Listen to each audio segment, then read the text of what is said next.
Alrighty, Mike Rowland is back with another Mike's Reading Rainbow. Today we're doing a classic. I actually think I've done this one in the past before, but it's one of those books where it's so good that I think it needs to be revisited at least once a year. It is the classic Rich Dad, Poor Dad. This is just kind of a basic book. It talks about how this guy, the author, he was brought up in Hawaii. He has a rich dad and a poor dad. His actual dad is an educated teacher. In this book, he ends up being actually the poor dad. And then his best friend, his dad ends up being the rich dad. He's actually, coincidentally, the uneducated one.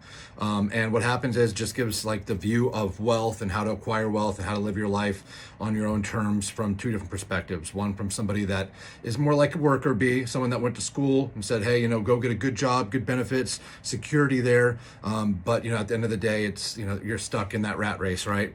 The alternate point of view would be the rich dad who believed, and again, he was uneducated, didn't have a formal education, but it didn't stop him from acquiring businesses and properties and everything else. And he just showed both his son and then the author of this book as children what that looked like. And it was a lesson that he took. And obviously this guy's doing extraordinarily well. He has over millions and millions of dollars in real estate and other ventures, but it's just getting out of the rat race, I think, is important. And it challenges your perspective as well. We're spoon-fed this from, since we can talk, that, go to school, get a good education, and that's going to be, work hard. That's going to be, your recipe for success. And the reality is, yeah, sure. But at the end of the day, you're going to be working your butt off till you retire.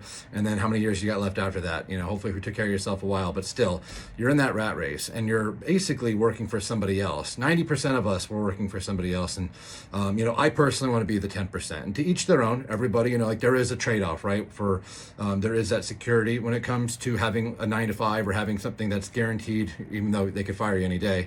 And then there is a risk when you're funding everything and you're responsible ultimately for your own company or for your own commissions, your own sales, your own ventures, whatever.